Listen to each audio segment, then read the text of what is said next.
Assalamualaikum warahmatullahi wabarakatuh. Waalaikumsalam warahmatullahi wabarakatuh. Bismillahirrahmanirrahim. Alhamdulillahi rabbil alamin. Wa bihi nasta'inu ala umurid dunya waddin. Wassalatu wassalamu ala ashrafil anbiya'i wal mursalin wa ala alihi wa ashabihil mujahidin at-tahirin, amma ba'du. Saudara-saudara kaum muslimin rahimakumullah, pembangunan fisik material yang tanpa diimbangi dengan nilai-nilai agama sering cenderung membentuk manusia yang materialistis. Tolok ukur dan sudut pandang dari segala persoalan hanya terbatas kepada benda yang nyata yang berada di sekitarnya. Akibatnya muncullah pola hidup konsumer yang tujuannya tidak lain adalah prestise, harga diri, kebanggaan, dan kemegahan. Maka terjadilah perlombaan di dalam mengejar sesuatu yang bernama materi. Mereka menyangka bahwa itu semua dapat mengekalkan kebahagiaan, dapat menunjang kehidupan yang langgeng. Ada yang berlomba-lomba mengejar-ngejar harta. Seluruh waktu dalam hidupnya habis untuk mengejar harta. Tidak peduli siang atau malam, sore atau pagi. Sujud tidak lagi sempat, Allah dilupakan dengan agama jauh. Ada yang berlomba mengejar-ngejar pangkat, jabatan, dan kedudukan. Tidak peduli menjilat ke atas, menginjak ke bawah, atau menyikut kiri dan kanan. Bahkan teman pun jadi lawan, lawan pun jadi teman. Bukan soal, yang penting pangkat terkejar. Ada yang berlomba memperbanyak kendaraan, sejak dari jet pribadi, pesawat, kapal pesiar, sampai kepada mobil-mobil mutakhir. Ada yang berlomba memperbagus rumahnya, ada yang berlomba memperbanyak istri dan anak-anaknya. Seluruhnya tenggelam di dalam perlombaan yang menurut ukuran mereka akan mendatangkan prestise, kemegahan, dan kebanggaan. Allah subhanahu wa ta'ala menegur, memberikan peringatan dalam surah yang pendek, yaitu surah At-Takatsur. Alhaakumut takatsur hatta zurtumul maqabir kalla sawfa ta'lamun. Alhaakum ay syagalakum an ta'ati rabbikum.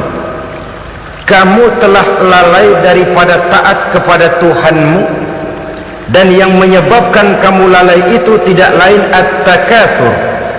At-takatsur artinya at-tabahi bi kathrati mata'id dunya, bermegah-megah dengan memperbanyak kesenangan hidup duniawi.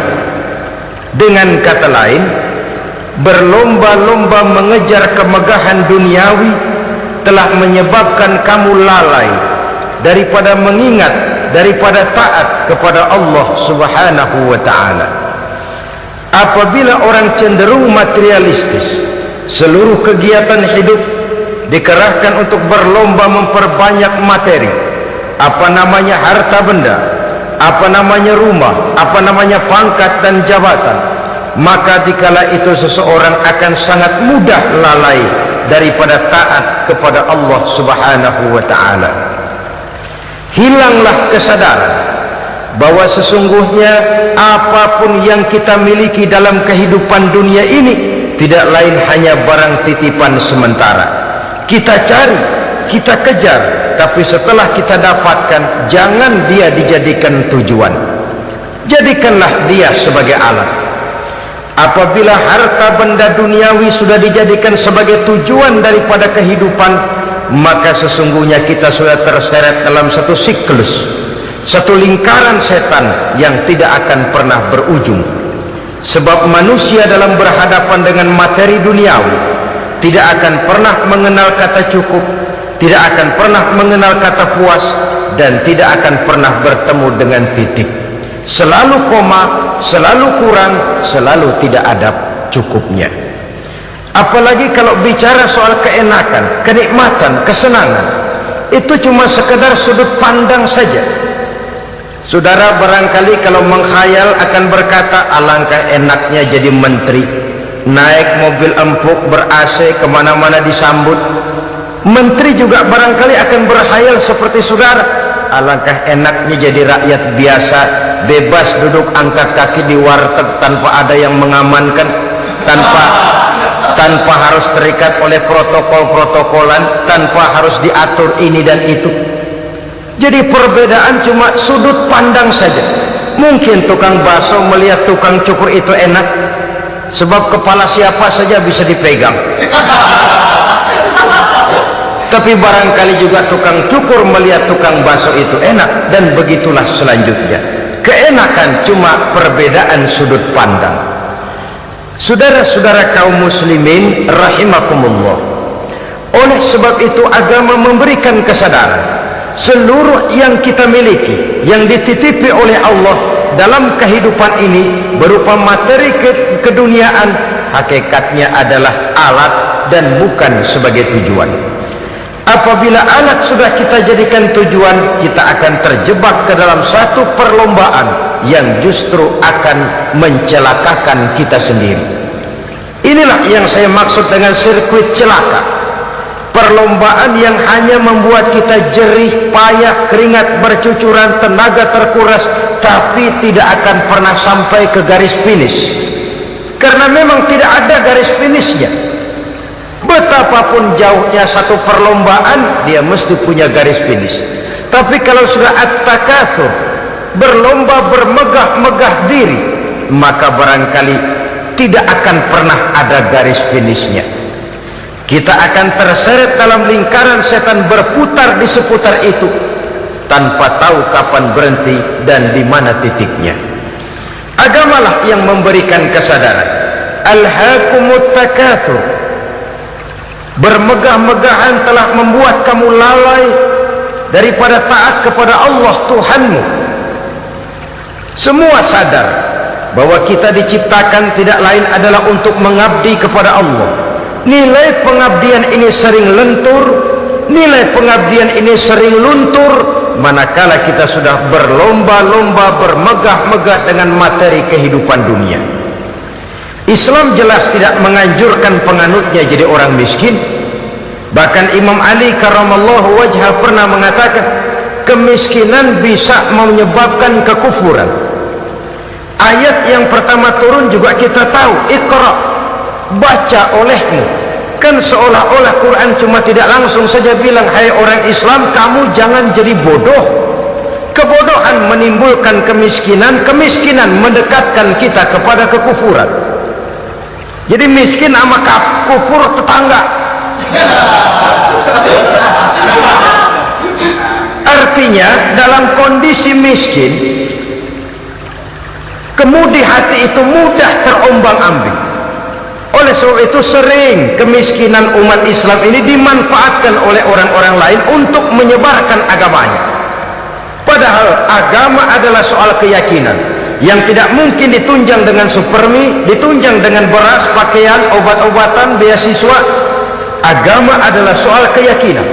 Keyakinan adalah soal kebenaran, dan kebenaran itu adalah milik bersama. Tujuan diciptakannya manusia tidak lain adalah untuk melaksanakan ibadah. Kalau orang tenggelam dalam perlombaan memperbanyak harta, mempertinggi kedudukan, memperindah segala macam yang sifatnya duniawi, biasanya itu akan membuat dia lalai dari taatnya kepada Allah Azza wa Jalla. Kadang bukan hanya lalai daripada taat, juga sering terjebak kepada maksiat. Karena kalau pola pandang dan tolok ukur sudah benda duniawi semata-mata, sangat tidak mustahil orang lalu terjebak ke dalam prinsip menghalalkan segala cara. Asal sudah tujuan tercapai, cara apapun halal. Akhirat nomor 18. Nah, bukankah memang barangkali kita sejak kecil sudah dilatih untuk materialistis? Umpamanya kita hanya sering dilatih untuk takut kepada yang konkret-konkret saja, takut kepada yang nyata-nyata saja. Seorang ibu kalau menakuti anaknya, aduh nak, kenapa ini kau kerjakan? Kalau bapakmu tahu, waduh, habis kamu. Ya, kita lihat, kalau bapakmu tahu, kalau polisi tahu, kalau hansip tahu, kalau satpam tahu, tapi jarang seorang ibu menanamkan kepada anak, nak, kenapa ini yang kau lakukan, nak? Bukankah kau tahu Allah lihat, Allah tahu, Allah dengar, Allah, nak? Diajarkan takut kepada yang gaib. Karena kalau takut dia kepada polisi, dia pasti bisa cari tempat lain dong yang polisi kagak lihat. Kalau takut dia kepada satpam, minggir dong ke tempat yang kira-kira satpam nggak lihat. Tapi kalau sudah takut itu terpulang kepada Allah, kepada yang gaib, tidak sejengkal tanah pun yang terhalang dari pengetahuan Allah. Tapi itulah salahnya kita. Sejak kecil anak-anak sudah kita latih untuk takut hanya kepada yang konkret-konkret saja. Akibatnya sampai dia besar melembaga dalam kehidupannya. Dia nyolong, kata temannya, kamu nyolong ya? Iya. Kok nyolong sih? Emang? Kenapa nyolong? Biarin.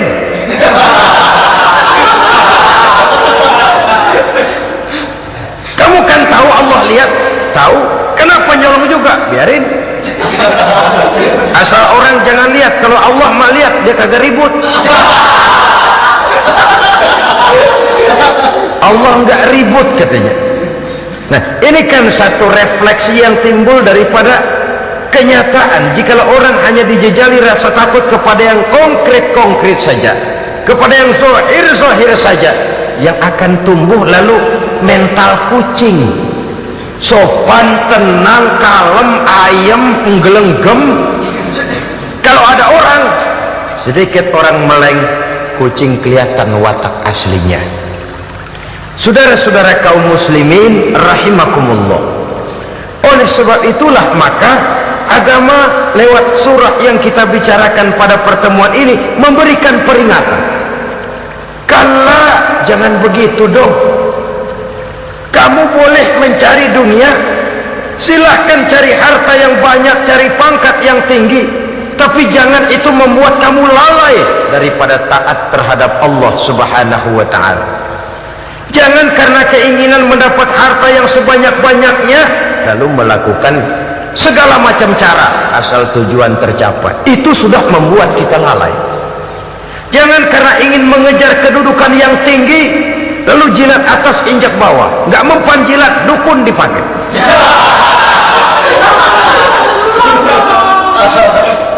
Itu kan sudah membuat kita lalai. Nanti kalau berhasil, wah, dukun kita paten. Tapi kalau gagal, dukun sialan, gagal mampu. Hilanglah Allah dalam kehidupan kita. Makin materialis, dan perlombaan ini membawa kita kepada kecelakaan. Kala, sekali-kali jangan begitu. Berlomba boleh, cari uang yang banyak, tapi setelah uang didapatkan, jadikan dia sebagai alat, jangan dijadikan sebagai tujuan. Saudara, bekerjalah yang giat, carilah uang, tapi setelah dapat, ajak ngomong tuh duit.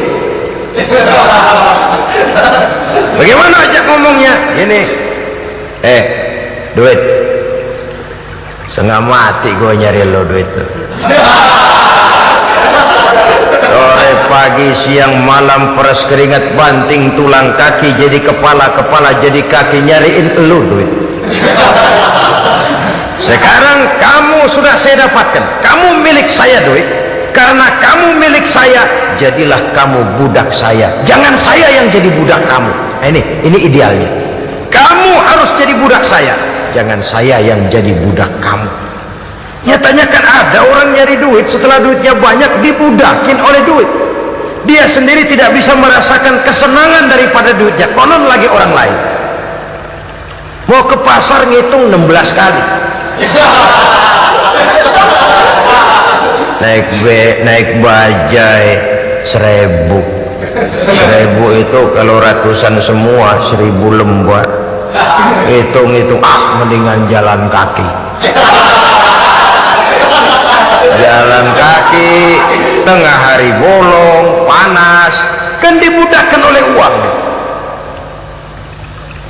Cari karier, kejar pangkat, kejar kedudukan. Setelah ditemukan itu, jadikan dia sebagai alat, jangan dijadikan tujuan. Pangkat kau milikku, karena kau milikku kau harus jadi budakku, jangan aku yang jadi budak kau pangkat.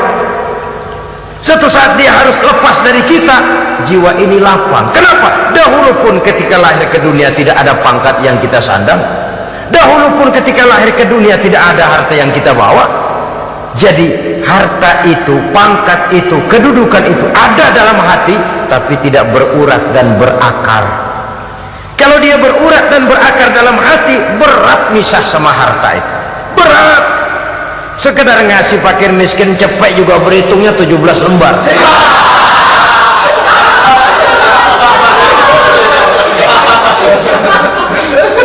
Dengar di kantornya mau ada mutasi, pindah dia dari tempat basah ke tempat kering, baru berita buruk udah meriang duluan. Ini nanti bagaimana, itu nanti bagaimana, ini nanti bagaimana. Kan tidak jarang orang yang kena apa istilah kerennya zaman sekarang itu post power syndrome. Post power syndrome ini pernah dianalisa oleh Nabi, kata beliau, irhamu salasatan minan nas, sayangilah 3 macam manusia. Siapa mereka? Pertama, azizan zalla, orang terhormat yang jatuh hina. Ini yang sering terkena post power syndrome. Biasa kemana-mana dikawal, dihormati, datang ke tempat ini protokol siap, ini serba diatur, semua serba beres. Begitu jabatan selesai atau pensiun, habis orang gak indah-indah. Dia lihat orang diemin aja, orang diemin dan orang tonton. Ini kalau nggak kuat mentalnya, itu kena post power syndrome. Akibatnya ya bisa jantungan, bisa leper, bisa darah tinggi. Ya penyakit-penyakit yang zaman dulu kita nggak kenal. Ini kan makin banyak dokter, makin maju ilmu kedokteran, makin aneh penyakit. Saudara hadirin yang saya hormati, post power syndrome kena apa yang dinamakan frozen emotional attitude, tidak kuat menghadapi kenyataan. Azizan zalla, orang terhormat yang jatuh hina, itu sangat perlu dikasihani. Yang kedua, ghaniyan qad iftaqar, orang kaya jatuh miskin. Ini juga sama, biasa hidup apa ada, serba ada, lalu harus hidup apa adanya. Ini kalau kurang-kurang kuat benar-benar membleng.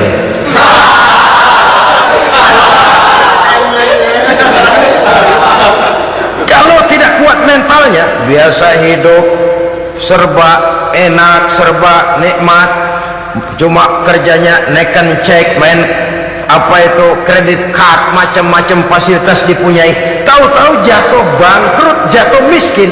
Kalau tidak fondasi agamanya kuat, bisa gantung diri, bisa bunuh diri, bisa frustasi, bisa terkena psikosomatik, tekanan jiwa mempengaruhi faktor biologis, timbullah tekanan, terjadilah penyakit aneh-aneh.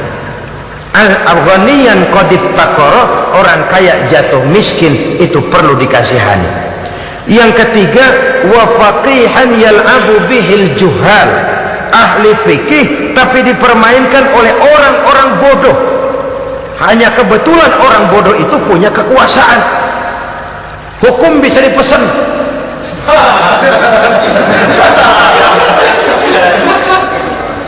Aturannya haram, Ustaz, ada haram dikit aja dah.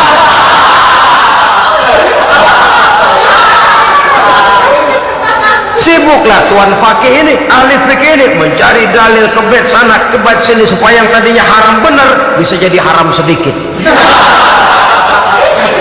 Padahal yang minta ini orang bodoh, tidak ngerti agama, cuma karena punya kekuasaan dipermainkan oleh orang yang fakih. Orang-orang yang fakih ini dipermainkan. Kasihan orang yang seperti itu. Wa faqihan yal'abu bihil juhal, ahli fikih, tapi dipermainkan oleh orang-orang bodoh. Akibatnya harismanya hilang, wibawanya lenyap. Dia menyangka bahwa dengan mengharam-haram sedikit-sedikit itu dia bisa mendapat keuntungan yang berganda-ganda, padahal akibatnya itu hanya akan membawa kecelakaan saja. Allah peringatkan benar, kala, sekali-kali jangan begitu. Cari uang yang banyak silahkan, ngejar kedudukan yang bagus boleh, bikin rumah yang hebat silahkan, ada kendaraan bagus silahkan, tapi jangan sampai kamu terjebak kepada sirkuit celakai, perlombaan yang tidak ada garis finishnya. Sering dicontohkan orang menghayal, melamun, kamu kenapa nggak mau ibadah? Bagaimana mau sembahyang, saya di Jakarta masih ngontrak.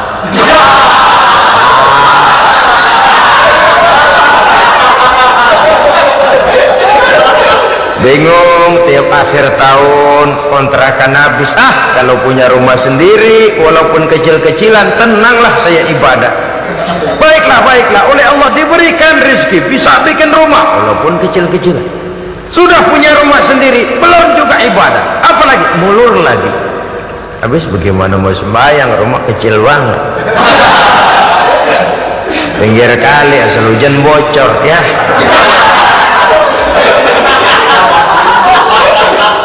Kalau bisa punya rumah permanen, rajinlah ibadah dah. Iyalah, diberikan rezeki, bisa bikin rumah besar, kamarnya banyak, halamannya luas, kendaraan belum ada, perabotan belum lengkap. Sudah ada kendaraan, belum kayak orang-orang. Sudah kayak orang-orang, masih sama dong, kudu di atas. Kapanlah selesainya? Kala, sekali-kali jangan begitu. Jangan kamu mengumpulkan harta bermegah-megah membuat kamu lalai dari taat kepada Tuhanmu.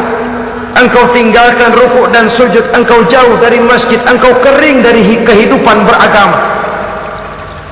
Sebab itulah maka pembangunan fisik material tidak bisa dipisahkan dengan pembangunan mental spiritual. Tidak hanya cuma dalam teori, tapi juga harus dalam praktek. Selalu pembangunan yang hanya mengarah kepada fisik material, jauh dan kering dari agama, hanya akan melahirkan manusia-manusia materialistis yang terjebak di dalam sirkuit celaka perlombaan yang tidak pernah mengenal garis finish. Sebab itu agama mengajarkan, orang kaya itu siapa sih? Yang banyak duit? Belum tentu. Yang kebunnya di mana-mana ngebelakang? Belum tentu. Yang pabriknya selebar-lebar? Belum tentu. Yang punya segala macam peternakan, dari peternakan gajah sampai peternakan kutu?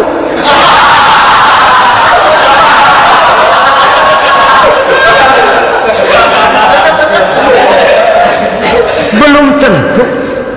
Agama memberikan tuntunan yang sangat luhur. Orang kaya itu adalah orang yang hidupnya cukup. Orang miskin itu orang yang selalu merasa kurang. Bagaimanapun banyak duit saudara miliki, kalau masih merasa kurang, masih miskin saudara. Saya punya uang 1.000 rupiah, Anda punya uang 1 juta rupiah. Mungkin saya lebih kaya dengan uang yang 1.000 ketimbang Anda 1 juta. Kenapa? Dalam tangan saya uang 1.000 besar, artinya sesuai dengan kebutuhan saya. Tapi di tangan Anda uang 1 juta, kebutuhan Anda lebih besar daripada itu lagi. Maka agama mengajarkan sifat qanaah, merasa cukup, dan itulah sumber kekayaan yang hakiki. Orang kaya adalah orang yang hidupnya cukup. Kalla saufa ta'lamun, jangan begitu, nanti kamu akan tahu. Summa kalla saufa ta'lamun, jangan sekali-kali begitu, suatu saat kamu pasti akan tahu. Kalla law ta'lamuna ilmal yaqin thumma latarawunnaha 'ainal yaqin thumma latus'alunna yawma idzin 'anil na'im. Nah, kapan perlombaan ini akan menyadarkan orang? Biasanya hatta zurtumul maqabir, sampai kamu dekat ke liang kubur. Itu biasanya kalau istilah orang sekarang baru ngeh. Asal sudah nafas sampai tenggorokan disambung dengan selang, sudah Senin Kemis dibantu dengan alat picu jantung, gerak gerak gerak gerak, sudah kayak orang mau gergaji kayu. Dikala itu barulah sadar orang biasanya. Dan kesadaran semacam itu kesadaran yang terlambat, kesadaran ala Fir'aun. Fir'aun selagi hidup diajak beriman dan nehi aja.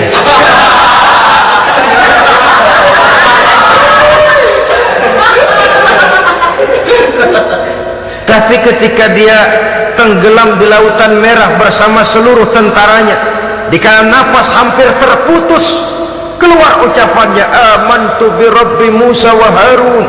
Aduh, kalau begini mah saya juga percaya kepada Tuhannya Musa dan Harun. Saya beriman kepada Allah. Lagi timbul tenggelam mau sekarat baru beriman.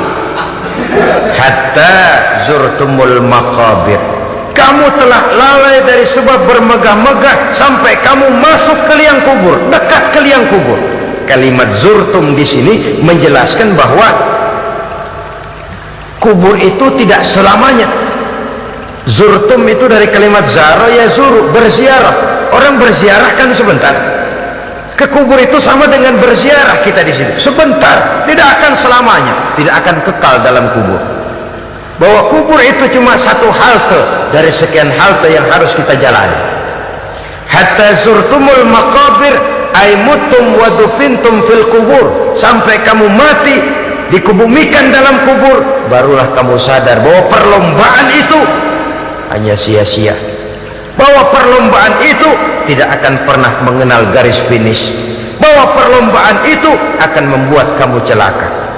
Begitulah umumnya kebanyakan orang yang terjebak ke dalam paham materialis, baru menyadari kesalahan langkahnya pada saat napas sudah sampai di tenggorokan.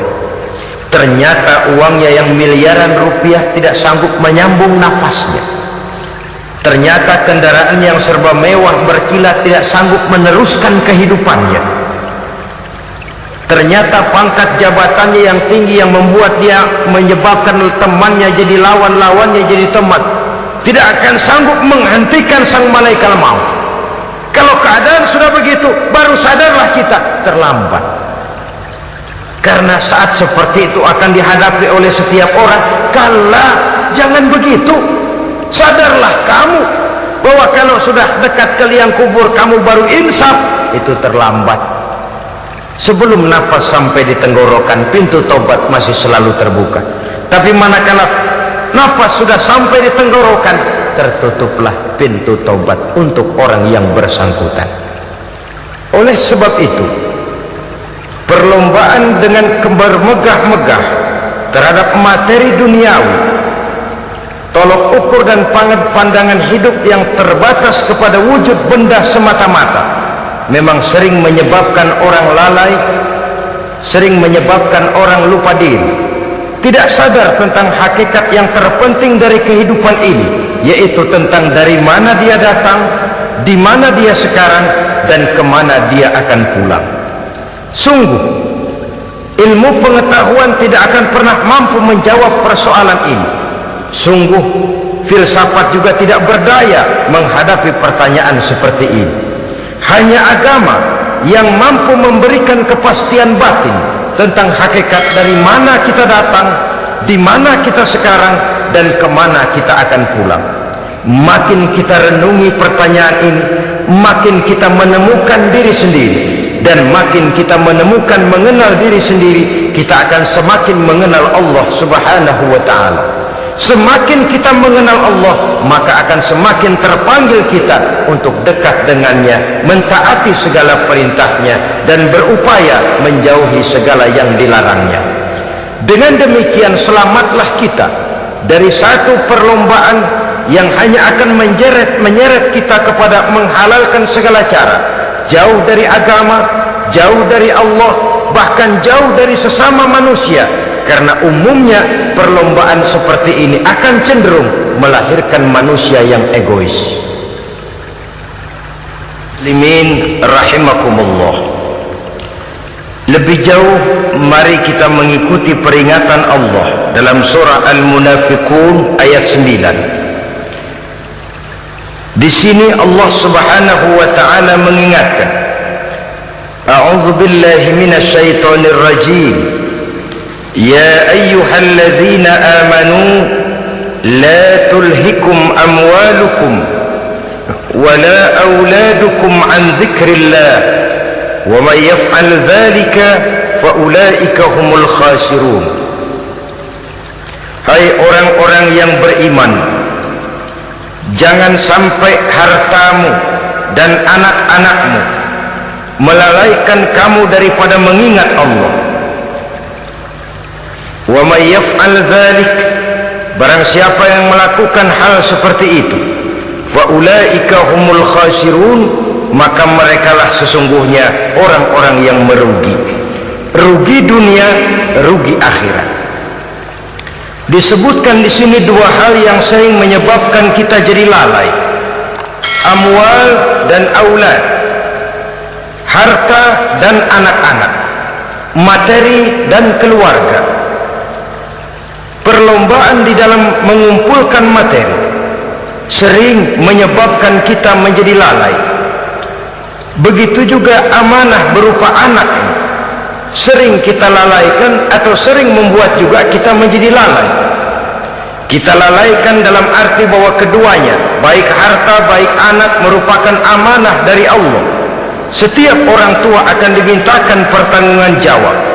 Apabila kita lalaikan amanah ini, maka resikonya akan kembali juga kepada kita.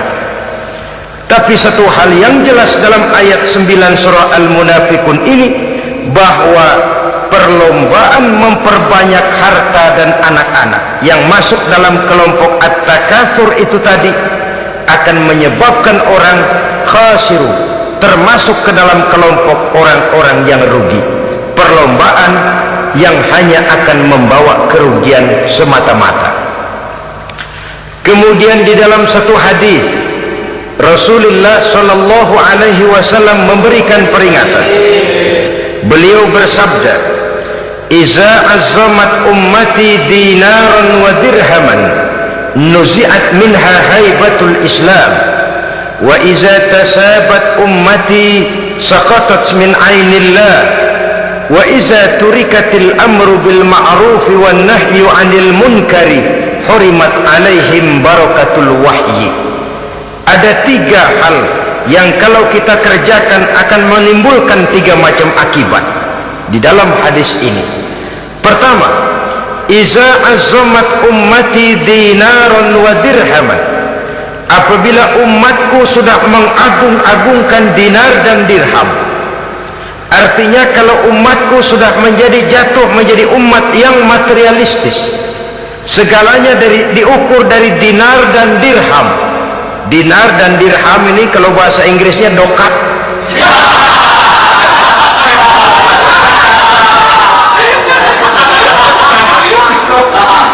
Segalanya diukur dari segi dinar dan dirham saja. Nuzi'at minha haibatul Islam, akan dicabutlah kehebatan Islam dari mereka. Memang ada kalanya kita berkata bahwa tanpa uang kita tidak bisa berbuat apa-apa.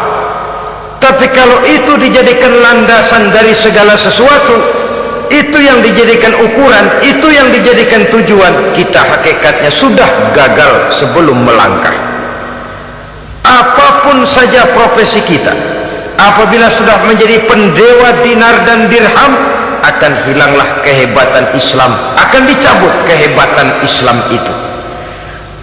Umat Islam bisa dibeli, ulama bisa dikontrak, kiai bisa dicarter. Saudara hadirin ma'asyiral muslimin rahimakumullah, apabila umatku sudah membesar-besarkan dinar dan dirham, bermegah-megah dengan itu, berlomba-lomba memperbanyak itu yang menjadi tujuan dan tolok ukur dari segala kegiatan, nuzi'at minha haibatul Islam, akan dicabutlah kehebatan Islam. Hilang itu wibawa. walaupun dia bernama umat mayoritas dalam jumlah, tetapi dia minoritas dalam peranan, mayoritas dalam bilangan, tapi minoritas dalam percaturan kegiatan hidup ini. Kita ingat di zaman pengembangan Islam di masa Rasulullah sallallahu alaihi wasallam,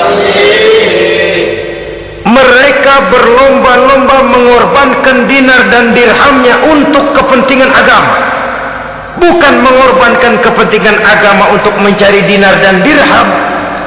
Kita di zaman sekarang sering terjadi penjungkiran nilai, terbalik yang kita amalkan. Nabi Ibrahim mengorbankan putranya Ismail untuk kepentingan agama.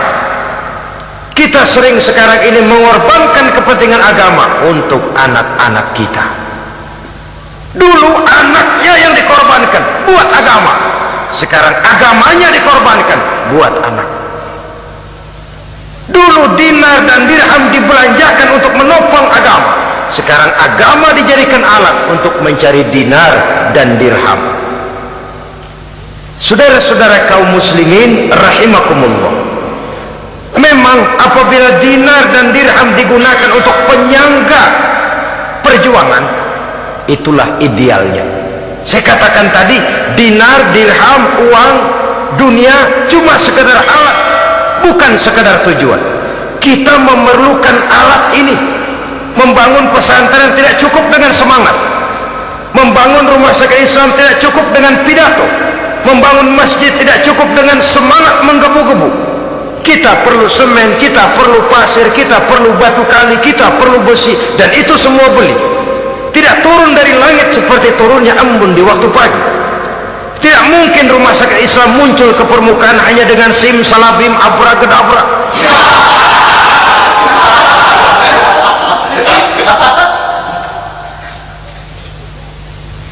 Oleh sebab itu, saya bersyukur kecenderungan belakangan ini pengajian-pengajian akbar di berbagai tempat tidak hanya sebagai ajang untuk menanamkan akidah, membina ukhuwah, tapi juga menjadi sarana di mana kita mengumpulkan dana, menghimpun potensi umat, menginventarisir potensi untuk kepentingan pengembangan daripada agama. Meskipun ada satu dua orang yang salah paham tentang ini, sampai kemudian saya mendapat satu merek yang cukup tidak enak untuk didengar, mengkomersilkan pengajian katanya, karena memang ada pengajian yang menggunakan sistem karcis, sebenarnya juga tidak etis. Undangan berikut infak yang seluruh hasilnya digunakan buat kepentingan agama, apakah itu rumah sakit, apakah itu madrasah, apakah itu masjid, dan satu sen pun saya tidak menuntut bagian dari itu. Saya malah berprinsip sepanjang saya masih laku untuk dijual dan itu memang buat kepentingan agama, persilahkan jual saja, asal buat masjid, pesantren, madrasah, rumah sakit Islam, kegiatan syiar dan dakwah, silakan. Tapi kalau sudah dijual buat kepentingan pribadi, memperkaya diri sendiri, tentunya dunia akhirat sulit untuk ridho kepada tingkah laku yang semacam itu. Kita memerlukan dana, umat di daerah membangun memerlukan dana, dan dana itu tidak hanya datang begitu saja. Kita bersyukur bahwa untuk menghadiri pengajian sekarang ini orang mau mengeluarkan uang, mau memberikan infak dengan ikhlas, tidak dengan keterpaksaan. Kenapa tidak? Sehingga ini lalu diinventarisir untuk kepentingan pembangunan agama. Ratusan juta rupiah terkumpul dari pengajian-pengajian rutin ini, pengajian-pengajian akbar ini. Puluhan masjid terbantu, rumah sakit Islam terbantu, musola selesai. Ya walaupun tidak lalu semuanya beres, tapi gemaknya itu sudah cukup menyentuh untuk menyadarkan orang bahwa harta baru kekal kalau dia sudah dibelanjakan di jalan Allah. Nah, yang celaka kalau dinar dan dirham itu yang dijadikan tujuan, mengadakan pengajian semata-mata untuk cari uang, uangnya buat kantongnya dewe. Itu yang membuat dicabutnya kehebatan Islam ini. Segalanya diukur dari sudut itu. Sehingga ketika seseorang datang bertanya tentang hal-hal yang berkaitan dengan ini, maka hal semacam ini sesungguhnya satu nikmat yang perlu kita syukuri sepanjang menginventarisir potensi umat benar-benar digunakan buat kepentingan daripada agama kita. Jadi peringatan tegas dari Nabi ini, iza azumat ummati dinaron wa dirhaman nuzi'at minha haibatul Islam. Apabila umatku sudah mengagung-agungkan dinar dan dirham, maka akan dicabutlah kehebatan Islam dari tengah-tengah mereka. Remeh saja orang memandang kita, enteng saja orang memandang kita. Satu. Yang kedua, peringatan Nabi, wa iza tasabat ummati saqatat min ainillah.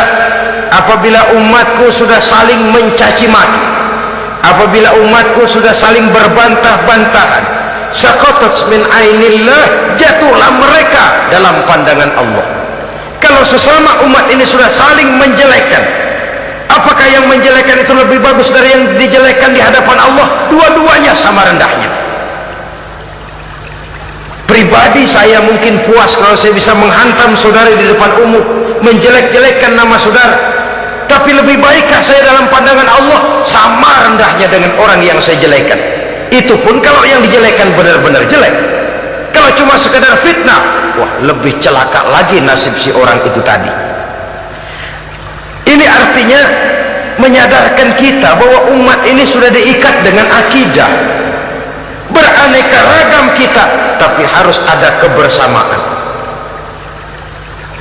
Berbeda kita, tapi harus satu, sebagai satu ummatan wahidah, satu umat yang satu.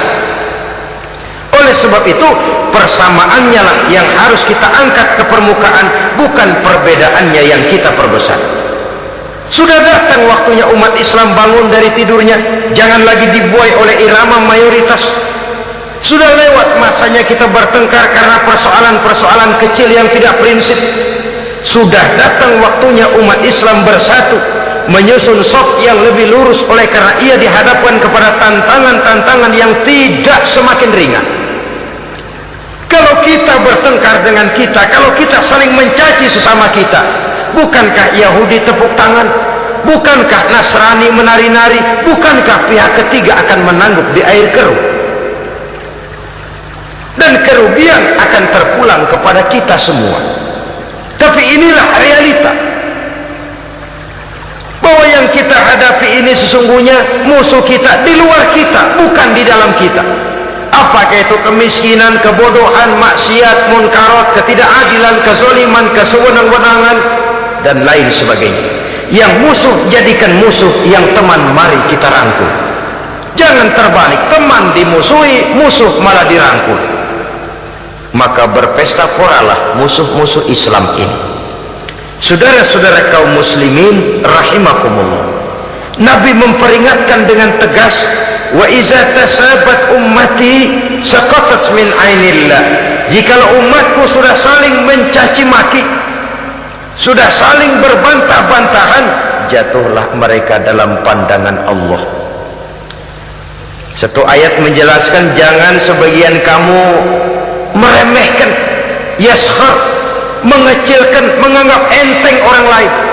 Boleh jadi yang dihina, diremehkan, dianggap enteng itu nilainya lebih bagus daripada yang menganggap enteng. Hakikat segala sesuatu itu cuma kembali kepada Allah. Di sanalah penilaian finalnya. Manusia hanya melihat yang zahir. Makin banyak harapan hidup ini kita gantungkan kepada manusia, makin banyak kita harus bersiap untuk kecewa. Saudara-saudara kaum muslimin rahimakumullah. Kemudian yang ketiga peringatan dari baginda Nabi, wa iza turikatil amru bil ma'rufi wan nahyu 'anil munkari hurimat 'alaihim barakatul wahyi. Apabila amar ma'ruf dan nahi munkar telah ditinggalkan, maka akan hilanglah keberkahan wahyu, akan hilanglah keberkahan Quran, akan sirnalah keberkahan agama. Amar ma'ruf dan nahi munkar ditinggalkan, artinya di tengah masyarakat sudah tidak ada lagi yang menyerukan ini baik, ini tidak baik, ini halal, itu haram. mari kita sholat, mari makmurkan taklim, santuni yatim piatu, makmurkan masjid. Seruan ke arah itu tidak lagi terdengar. Sementara tinggalkan judi, tinggalkan minuman keras, jauhi zina, seruan semacam itu pun tidak lagi terdengar. Maka hilanglah keberkahan wahyu itu. Karena amar ma'ruf dan nahi munkar merupakan bagian daripada ajaran agama kita, menjadi sponsor dari segala macam kebajikan dan menjadi penghalang daripada segala macam kemunkaran sesuai dengan batas kemampuan yang kita miliki masing-masing. Nah, saya kembali kepada persoalan pokok di awal pembicaraan tadi. Bagaimana jalan keluarnya? Jalan keluarnya tidak lain adalah upaya bagaimana kegiatan yang sifatnya fisik material ini diimbangi dengan kegiatan yang bersifat mental spiritual. Upaya menghidupkan majelis-majelis taklim, upaya memakmurkan masjid-masjid sebagai laboratorium rohani untuk mewujudkan keseimbangan dalam pola pikir yang akan berlanjut dalam gerak hidup yang kemudian akan tertuang dalam segala perbuatan manusia. Apabila sudah terwujud kepincangan dalam pola pikir, akan pincanglah caranya bertindak dan berbuat, akan pincanglah pandangan hidupnya, akan pincanglah orientasinya di dalam kehidupan ini. Oleh karena itu, Islam dalam berbagai aspek kehidupan mengajarkan sistem keseimbangan. Mencari harta boleh, tapi tidak boleh keluar dalam kerangka fastabiqul khairat. Berlomba-lomba silahkan, tapi untuk kebaikan, bukan untuk bermegah-megah, bukan untuk menumbuhkan gengsi, bukan untuk meninggikan prestise dan harga diri, tapi fastabiqul khairat, berlomba-lomba di dalam mengejar kebajikan, di dalam menyebarkan kebaikan. Bukan sekedar berlomba-lomba, tapi tolong menolong, bantu membantu. Ta'awanu 'alal birri wat taqwa wa la ta'awanu 'alal ismi wal udwan. Bertolong-tolonganlah kamu di dalam kebaikan dan takwa, jangan bertolong-tolongan di dalam perbuatan dosa dan permusuhan. Kerjasama di dalam kebaikan, kerjasama di dalam ketakwaan. Ada satu contoh yang menarik bahwa umat Islam di dalam ia menjalin kebersamaan itu harus seperti orang main sepak bola. Saudara lihat, orang main sepak bola, kalau pertandingan belum dimulai, silahkan kumpul di luar lapangan, atur strategi yang baik. Tapi kalau pertandingan sudah dimulai, turun ke lapangan hijau, jangan kumpul terus. Masa ada sepak bola gotong royong, groyok ke sana, groyok ke sini, ya kalah terus. Harus ada yang jadi penyerang tengah, kan begitu toh sepak bola. Harus ada yang jadi kiri luar, kanan dalam, striker, back, penjaga gawang. Yang penting kerjasama, teamwork, lalu mampu menciptakan operan-operan. Yang jadi back jangan ngiri sama yang jadi penyerang tengah. Jangan hasut, sebab bagaimanapun juga andai kata si penyerang tengah berhasil menjaringkan bola ke gawang lawan, kan kemenangan bukan kemenangan satu orang, kemenangan satu kesebelasan, kemenangan satu tim. Ini yang sering terjadi, back ngiri sama penjaga gawang, lalu penjaga gawang ngiri sama penyerang tengah, penyerang tengah ngiri sama kiri luar. Ya kapan mau menggolkan ke gawang lawan? Kita ini satu kesebelasan, posisi boleh berbeda. Umat Islam itu harus ada yang jadi camat, lurah, bupati, gubernur, menteri, jadi jenderal, jadi konglomerat, jadi pengusaha, jadi teknokrat. Yang penting kerjasama, teamwork, mampu menciptakan operan-operan yang akurat. Diego Armando Maradona, enggak pakai dia, enggak. Itu katanya maha bintang, gagah, hebat, bintang lapangan hijau. Kapan Maradona hebat? Kalau ditunjang oleh 10 temannya yang lain, merupakan satu kesebelasan.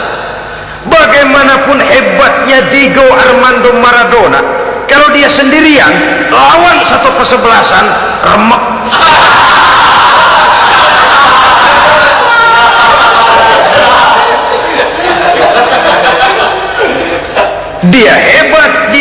Venus, dia maha bintang karena dapat operan dari teman-temannya. Bukan jegalan, operan. Jadi oleh sebab itu bagaimana kita menciptakan operan-operan akurat yang akan melahirkan kebersamaan di tengah-tengah umat. Artinya satu contoh saja, misalnya seorang pengusaha besar oleh karena kesibukannya di dunia bisnis tidak perlu jadi ketua pembangunan musola, tapi kalau ada musola belum selesai, operan. Operannya itu yang penting. Apa yang dioper itu, semen apa batu kali apa besi, yang penting operan. Operannya akurat. Kadang-kadang ada terjadi juga frustasi ngelihat lawan kesebelasannya terlalu kuat, ngoper ke gawang sendiri, jebol. Kan sering terjadi begitu. Muslim didukung oleh umat Islam, ketika punya posisi menguntungkan malah mempersulit Islam.